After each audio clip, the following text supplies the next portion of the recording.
하늘에 계신 아버지, 우리 로스미드 교회 신자들을 일찍부터 택하여 하나님의 자녀로 삼아주시고 주님의 몸된 교회로 세워주신 은혜를 감사하고 감사합니다. 이 교회를 통해서 하나님의 뜻이 이루어지며 하나님께 영광 드리도록 인도해 주시옵소서. 지난 엿새 동안도 이 험난한 세상에서 안전하고 강건하게 보호해 주신 은혜 또한 감사합니다. 그러나 주님 말씀대로 살지 못한 죄와 허물이 있사오니 다 회개하게 인도해 주시고 용서하여 주시옵소서. 이 세상에 일어나는 여러 가지 재난과 죄악을 볼 때 우리 주님 오실 시간이 매우 가까움을 깨닫게 되오니 주님이시여, 우리가 주님을 맞이할 수 있는 준비를 할 수 있게 도와주시옵소서. 우리의 뜻은 미중한 상태에서 깨어나게 해주시고 좀 더 마음과 뜻과 힘을 다하여 주님을 사랑하고 주님을 위하여 봉사하는 저희들이 다 되게 하여 주시옵소서. 이제 또 거룩한 안식일이 시작되오니 내일 마칠 때까지 거룩하게 자신을 하나님께 구별할 수 있게 도와주시옵소서. 이 모든 말씀 우리를 사랑하시는 예수 그리스도의 이름으로 감사하며 기도드리옵나이다.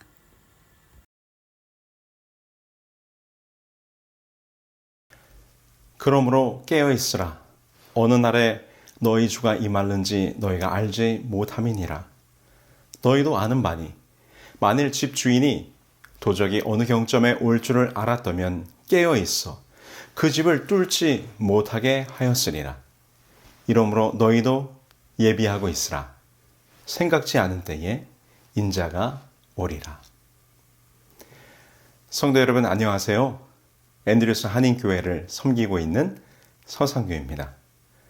오늘 이 안식일 저녁 말씀으로 만나게 되어 반갑습니다. 독일의 유명한 신학자 칼 바르트가 했다는 유명한 말이 있습니다. 한 손에는 성경을, 한 손에는 신문을. 93년 신학생 시절에 어느 교수님이 수업 시간에 이 말을 해주셨던 기억이 납니다. 설교는 오늘 우리의 삶의 현장에서 주시는 하나님의 말씀이 되어야 하기 때문에 설교자는 항상 현 시대를 말씀을 통하여 선지자적 눈으로 들여다볼 줄 알아야 함을 강조한 말입니다. 신문을 보면서 세상이 돌아가는 것을 살피고 이를 말씀으로 조명할 줄 알아야 하는 것이 우리 설교자의 숙제죠. 그것은 예수님도 마찬가지셨는데요. 예수님께서도 당시의 뉴스를 인용하며 말씀을 가르치셨습니다. 누가복음 13장 4절에 보면 이런 말씀이 기록되어 있습니다. 또 실로암에서 망대가 무너져 치여 죽은 18사람이 예루살렘에 거한 모든 사람보다 죄가 더 있는 줄 아느냐? 당시 실로암 연못 근처에 있던 망대가 무너져 사람이 죽었다는 뉴스를 인용하며 이렇게 사고로 죽은 것이 그들의 죄와 관계가 있는 것인가에 대한 가르침을 주고 계시는 것이죠. 이것뿐만 아니라 많은 가르침과 비유들이 당시 사람들이 살아가던 그들의 삶의 자리에 있는 일들을 언급한 것입니다.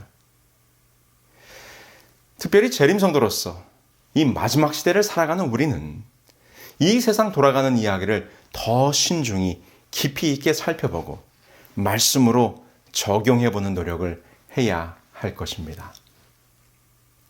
여러분들이 다 기억하시죠? 얼마 전 7월 13일 저녁 펜실베니아주에 있는 버틀러라는 도시에서 트럼프 현 공화당 대선 후보가 선거 유세 도중에 적용을 당하는 사건이 있었습니다. 그는 거의 죽을 뻔했습니다. 찰나의 순간 고개를 돌려 총알이 비껴나갔고 그는 목숨을 부지할 수 있었습니다. 잦은 말실수와 건강 이상설로 사퇴 압박을 받고 있던 바이든에 비해서 총을 맞고도 주먹을 불끈 쥐고 파이트! 싸우자는 소리를 외치며 힘있는 리더의 모습을 보여준 트럼프에게 쏟아진 지지와 관심이 뜨거웠습니다.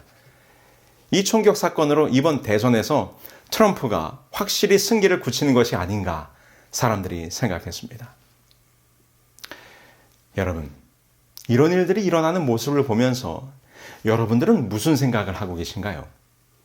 그 사건 이후에 트럼프의 말 한마디는 이미 그가 대통령이 된 것 마냥 그 파급 효과가 대단했습니다.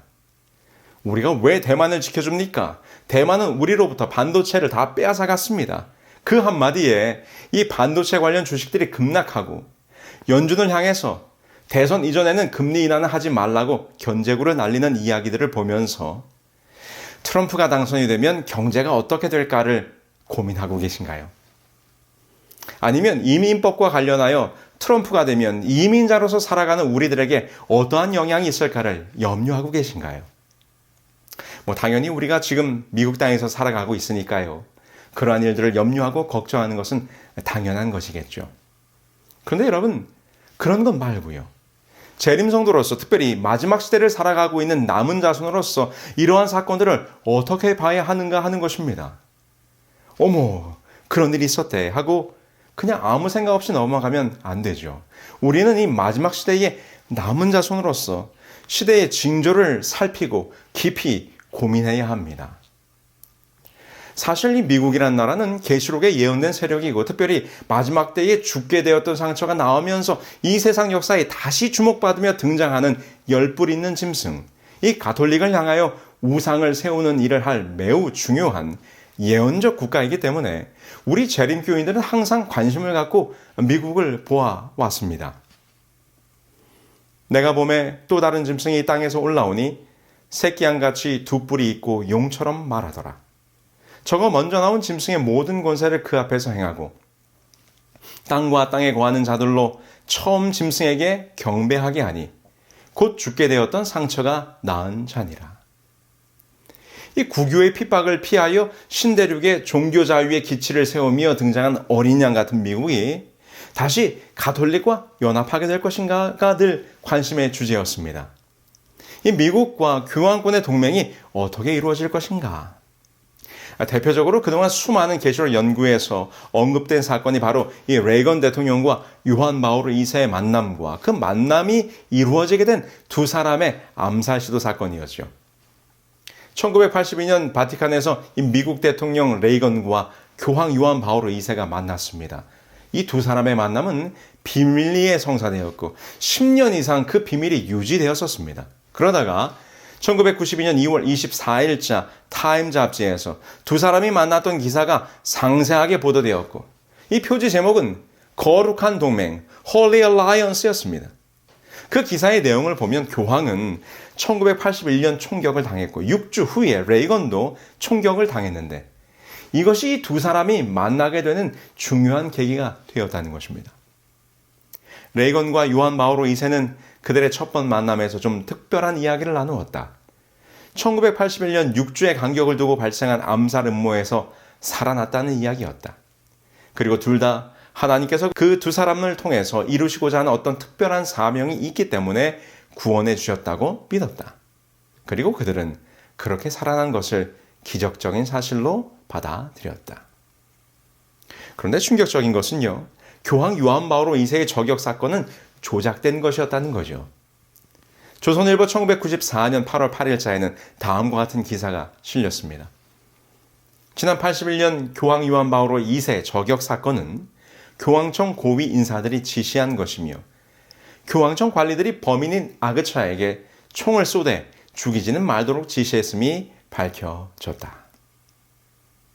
어쨌든 이렇게 해서 만나게 된 두 사람은 이 세계의 역사를 바꾸게 됩니다. 이 교황의 모국인 폴란드로부터 시작하여 공산권이 무너지면서 마침내 공산주의의 종주국이었던 소련도 붕괴되었습니다. 아마도 여러분들이 바웬사라는 사람을 기억하실 거예요. 폴란드 노동운동가의 등장으로 이 동유럽의 공산국가들이 무너지면서 로마 교회는 이 공산권 치하에 있던 수백만의 가톨릭 신자들을 얻게 되었고 이 미국은 세계 유일의 강대국이 되어 이 소련 없는 세계를 마음대로 뒤흔들 수 있는 여건이 조성된 것이었죠. 소련이 무너짐으로 이 미국이라는 나라가 슈퍼파워, 그 이상의 하이퍼 파워를 가지고 온 세상을 정치적, 경제적, 군사적으로 장악하여 이제 계시록 13장의 예언, 무서운 괴물과 이 새끼양 같은 미국이 하나가 되고 드디어 짐승의 우상을 세우는 일이 곧 일어날 것이라고 우리는 예언을 해석했고 적용했습니다. 그럼 이제 이 두 짐승이 하려는 일이 무엇입니까? 그것은 우상을 만드는 것입니다. 짐승 앞에서 받은 바 이적을 행함으로 땅에 거하는 자들을 미혹하며 땅에 거하는 자들에게 이르기를 칼에 상하였다가 살아난 짐승을 위하여 우상을 만들라 하더라. 저가 권세를 받아 그 짐승의 우상에게 생기를 주어 그 짐승의 우상으로 말하게 하고 또 짐승의 우상에게 경배하지 않은 자는 몇이든지 다 죽이게 하더라. 우상이란 무엇입니까? 우상이란 말은 헬라어로 에이콘으로, 이 말은 비슷한 것, 비슷한 것의 형상이라는 뜻입니다. 이 우상의 의미는 비슷한 모양 혹은 분신을 말하는 것이죠. 그래서 짐승의 우상은 짐승의 복사품이라는 말입니다. 그래서 지금 계시록 13장의 무서운 짐승과 새끼 양이 만들려는 것은 이미 과거에 있었던 그 짐승의 모습, 그것과 똑같은 복제품을 오늘날 이 시대에 만들려고 한다는 그런 의미인 것이죠. 오늘 제가 계시록 강의를 자세하게 하려는 것이 아니기 때문에 바로 결론적으로 말한다면 이미 중세시대에 등장했던 짐승의 모습, 곧 타락한 종교 로마 교회가 제국 로마의 세속적 권력을 장악하여 이 세상을 좌지우지하던 이 중세 로마 교황권과 같이 다시금 타락한 종교가 이 정치의 힘을 입어 세상을 좌지우지하게 되는 모습으로 등장하게 될 것이라는 것을 지금 요한계시록 13장에서는 보여주고 있는 것입니다. 자, 그럼 이것이 어떻게 이루어질 것이냐?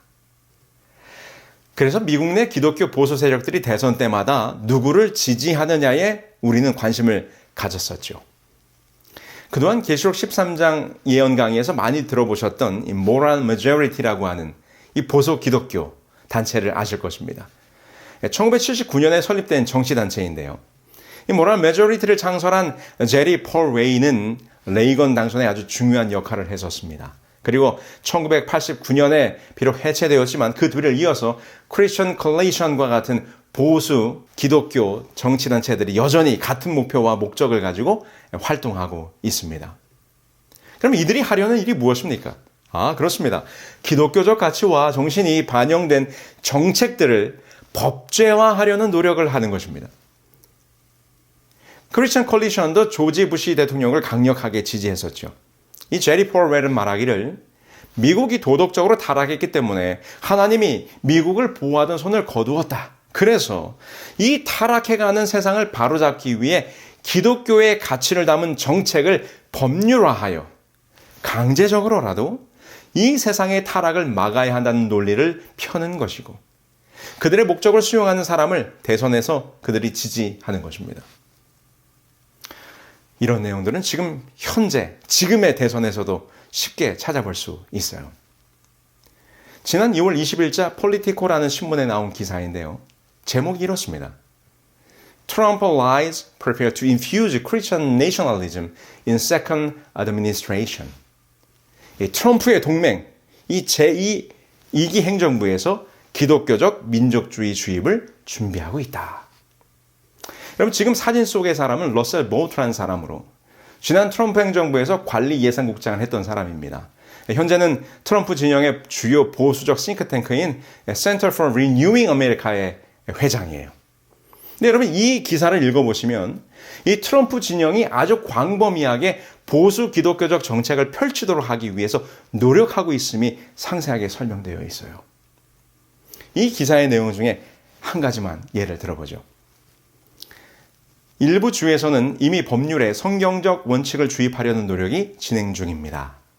텍사스에서 기독교 보수주의의 지지자들은 의회에 압력을 가해 공립학교가 모든 교실의 10계명을 계시하도록 요구했습니다. 여러분, 지금 이와 같은 내용이 미국에서 진행이 되고 있어요. 지난 6월 20일자 퍼브스의 기사입니다. 루이지애나가 공립학교 교실에 10계명을 계시하도록 하는 첫 번째 주가 되었다는 내용입니다.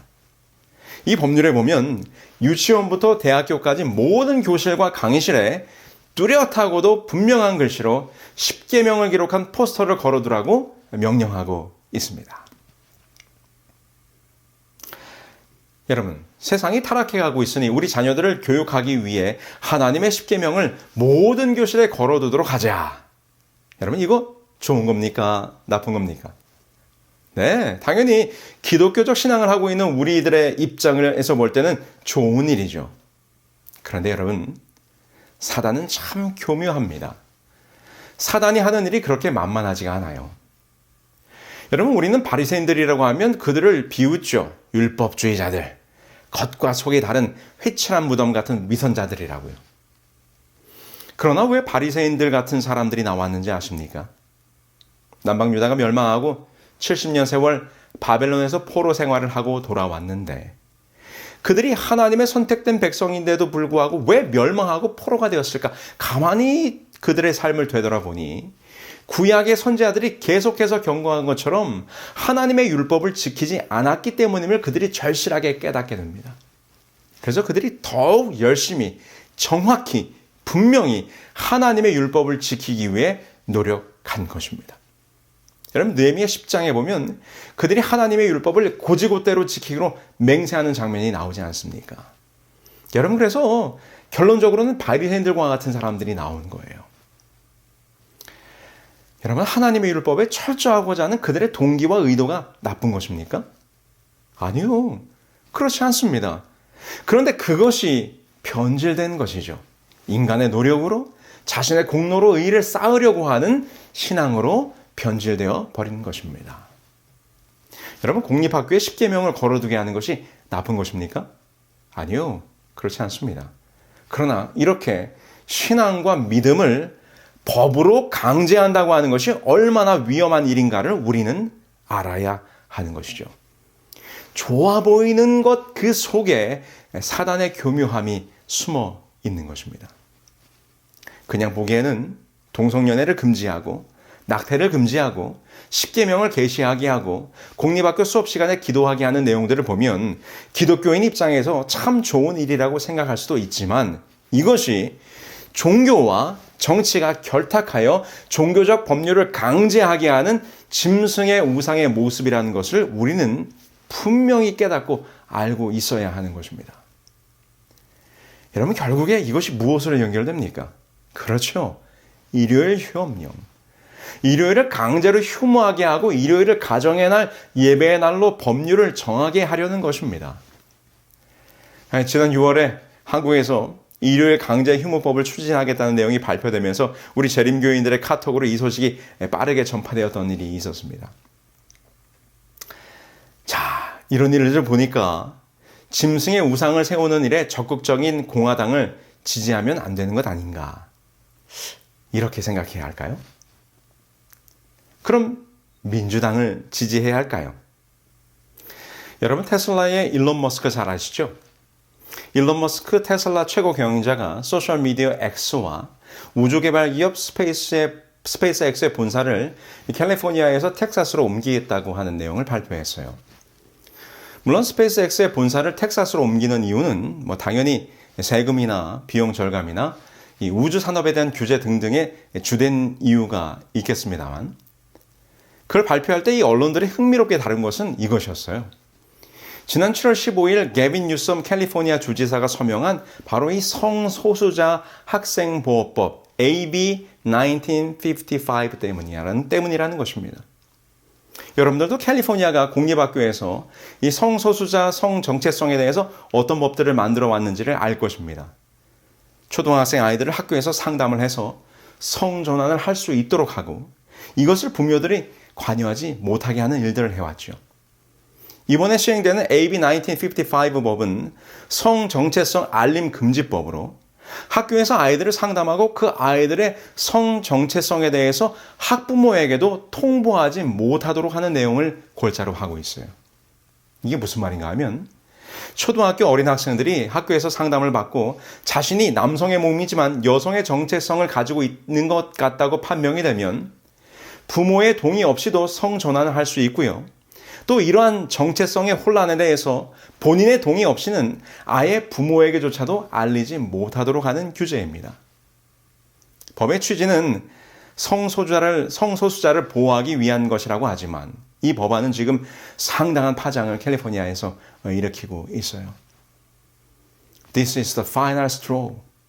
이 법이 발의되면서 일론 머스크가 이 캘리포니아에 있는 소셜미디어 X와 스페이스 X 본사를 텍사스로 옮기겠다고 발표를 한 것입니다. 그의 인터뷰를 보면 그가 이렇게 말했어요. 이 법과 앞서 제정된 다른 법들이 가족과 기업을 공격하고 있다며 나는 1년 전쯤에 뉴섬 주지사에게 이런 종류의 법들이 가족과 기업이 그들의 자녀들을 보호하기 위해 캘리포니아를 떠나도록 강요할 것이라고 경고했다는 것입니다. 일론 머스크가 이렇게 LGBT 문제에 대해서는 보수적인 입장을 취하고 있는 이유는 그의 첫째 아들이 성전환을 하고 이 아빠와의 관계를 모두 정리했기 때문에 그런 안 좋은 개인 가정사 때문에 아마 이 LGBT에 대해서 부정적인 관념을 가지고 있는 것이라고 사람들은 생각합니다. 어쨌든 여러분 이 법안을 두고 찬성과 반대의 서로 다른 목소리들이 소리를 높이고 있어요. 민주당 주지사인 게빈 뉴섬이 있는 캘리포니아는 오히려 공립학교에서 동성연애, 성정체성, 성전환에 대한 아주 급진적인 법률을 만들어내고 있지 않습니까? 여러분 이것 또한 얼마나 무서운 사탄의 계략입니까? 이 대쟁투의 마지막 국면, 세상이 노아의 때와 같이 변하고 예언된 새끼 양이 등장하여 짐승의 우상을 세우려고 하는 이러한 때에 우리는 어떻게 해야 합니까? 공화당을 지지해야 되나? 민주당을 지지해야 하나? 여러분 사실 이런 것은 무의미하죠. 트럼프가 되든 해리스가 되든 성경의 예언은 그 말씀대로 분명하고 정확하게 이루어질 것입니다. 무화과 나무의 비유를 배우라. 그 가지가 연하여지고 잎사귀를 내면 여름이 가까운 줄을 아나니 이와 같이 너희도 이 모든 일을 보거든 인자가 가까이 곧 문 앞에 이른 줄 알라. 내가 진실로 너희에게 말하노니 이 세대가 지나가기 전에 이 일이 다 이루리라. 이 세계적인 베스트셀러 돈의 심리학의 저자인 모건 하우절이라는 사람이 쓴 이 불변의 법칙이라는 책이 있습니다. 이 모건 하우절이라는 사람은 경제 칼럼니스트로 금융과 재정에 관한 타고난 식견을 가진 사람이죠. 그래서 수많은 사람들은 이 모건을 만나면 앞으로 경제가 어떻게 될 것인지에 대한 미래 예측에 관해 많은 질문을 한다고 합니다. 그래서 그도 항상 앞으로의 일을 예측하는 일에 골몰하고 연구했었다고 하죠. 그런데 그가 이 책, 이 불변의 법칙을 쓴 이유는 미래를 알기 위해 애를 쓰는 것보다 과거의 역사를 알면 미래에 대한 불안감이 줄어든다는 것을 그가 깨달았기 때문이라고 합니다. 그래서 오랜 시간 인류의 지나온 역사를 살핀 끝에 펴낸 책이 바로 이 불변의 법칙입니다. 그는 이 책에서 변하지 않는 것들에 대한 이야기를 풀어놓고 있습니다. 그는 이 책에서 23가지를 이야기하고 있는데요. 그 중에 첫 번째 챕터가 바로 오늘의 설교 제목과 같은 이토록 아슬아슬한 세상입니다. 이 챕터에 보면 몇 가지 역사 일화가 소개되고 있어요. 그 중에 한 두 가지만 소개를 해 보겠습니다. 첫 번째는 1776년 롱 아일랜드 전투입니다. 1776년 롱 아일랜드 전투는 이 조지 워싱턴이 이끈 미 대륙군이 400척의 함대를 거느린 영국군에게 패한 전투입니다. 이 독립전쟁에 관련된 이야기죠. 이 뉴욕 브루클린에 주둔하고 있던 미 대륙군은 뉴욕의 허드슨강 하류에 도착한 영국군을 맞아 열렬히 항전했지만 전투에서 패하게 됩니다. 그래서 조지 워싱턴은 이 뉴욕을 버리고 후퇴 명령을 내리게 되죠. 이때 영국군은 퇴각하는 미 대륙군을 섬멸하기 위해서 강 상류로 배를 진격시키려고 했지만 그날 밤 강한 비바람이 역풍으로 불어서 이 배들이 강 상류로 올라가지 못하게 되고 미 대륙군은 이 틈을 이용해서 뉴욕을 무사히 빠져나오게 됩니다. 여러분 만약 그날 밤에 바람이 반대 방향으로 순풍이 불었다면 어떻게 되었을까요? 언젠가 역사학자 데이비드 맥컬러프는 인터뷰어 찰리 로즈에게 이렇게 말했다고 합니다. 이 책에 소개되어 있는 내용이에요. 만일 1776년 8월 28일 밤에 바람이 반대 방향으로 불었다면 모든 게 끝났을 것입니다. 만약 그랬다면 미국이 탄생할 수 없었다는 뜻입니까? 로즈가 물었다. 그렇습니다. 고작 바람 하나 때문에 역사가 바뀐 거네요. 맞습니다. 여러분, 바람의 방향이 이 미국의 존폐를 결정한 것입니다. 참 흥미롭죠? 한 가지만 더 보겠습니다. 1915년 5월 미국 뉴욕을 출항해서 영국 리버풀로 향하던 대형 여객선 루시타니아호라는 배가 있었어요. 이 배가 출발할 때 그 배의 선장이었던 윌리엄 터너라는 사람이 이 배의 에너지를 좀 절약하기 위해서 보일러가 4개였는데 제4번, 제4호 보일러실의 가동을 중단했습니다. 이 때문에 배의 속도가 느려져서 전체 항해 날짜가 하루 늘어나게 됩니다. 물론 좋은 결과는 아니었지만 여객선 산업이 경제적으로 힘든 시기였으므로 비용을 절감했다 생각하면서 잘했다 속으로 생각하고 있었어요. 그런데 이 결정이 얼마나 어마어마한 결과를 초래할지 터너 선장도 그 누구도 그때 당시에는 알지 못했습니다. 속도가 느려진 루시타니아호는 아일랜드 앞바다에서 독일 잠수함 유보트와 만나게 되었고 이 독일 잠수함의 어뢰에 격침되고 맙니다. 이로 인해서 1200명의 승객이 사망하게 되었죠. 이 사건은 미국인들의 분노를 자극하게 되었고 미국이 제1차 세계대전에 참전하게 되는 중요한 계기가 됩니다. 만약 제4호 보일러실이 가동됐다면 이 배는 켈트해에서 독일 잠수함과 경로가 교차하기 하루 전에 리버풀에 도착했을 것이다. 그랬다면 어뢰 공격을 피했을 것이다. 그랬다면 미국은 이후 20세기 역사의 흐름을 완전히 바꿔놓은 전쟁에 참전하지 않았을지도 모른다. 이 책에서 저자는 이렇게 말합니다. 비슷한 사례는 찾으려고만 들면 끊임없이 찾을 수 있다. 아주 하찮고 아무것도 아닌 요인이 다른 방향으로 움직였다면 역사 속의 큰 사건들은 지금 우리가 아는 것과 전혀 다른 결과를 맞았을 것이다. 그만큼 이 세상은 아슬아슬한 곳이다. 참 어처구니가 없기도 하고 흥미로운 역사적 사실들입니다. 한순간의 선택이 별것 아니라 생각한 작은 일이 그리고 사람이 어찌할 수 없는 날씨나 작은 환경의 변화가 인류 역사의 큰 흐름을 확확 바꾸어버린다는 것입니다. 이것을 보고 모건 하우저는 말하기를 인류 역사가 이 세상이 참으로 아슬아슬하다라고 표현하고 있는 것이죠. 저는 최근에 이러저러한 뉴스들과 계시록 13장의 예언들 그리고 이 모건 하우저의 책을 읽으면서 이런 생각을 했습니다. 정말 세상은 아슬아슬하다. 작은 일 하나 때문에 큰 역사의 사건들이 일어나기도 하고 바뀌기도 한다. 레이건의 저격 사건 때문에 교황과 미국이 소련을 무너뜨리는 데 연합하게 되었죠. 트럼프의 저격 사건이 이 세상 역사에 또 어떻게 영향을 미칠지 지금은 알 수 없지만 분명 후에는 뭔가를 알게 되겠죠. 이렇게 어떻게 될지 모르는 말 그대로 급변하는 세상의 일들을 보면서 세상은 아슬아슬하다라는 모건 하우저의 표현이 정말 마음에 와 닿았습니다. 그러면서 제 마음속에 드는 생각은 이처럼 세상의 역사는 아슬아슬하지만 참으로 하나님의 말씀은 얼마나 분명하고 확실한가? 다니엘서에 기록된 세상 역사의 흐름과 다니엘 8장, 9장에 예언된 이 2300주에 예언된 역사의 시간표와 사건들 이 모든 것이 분명히 이루어지지 않았습니까? 아까 언급한 것처럼 바람의 방향 하나만 바뀌어도 증기선의 보일러 4개 중 하나만 운영하지 않았는데 그것 때문에 세상 역사의 흐름이 완전히 뒤바뀌고 말았어요.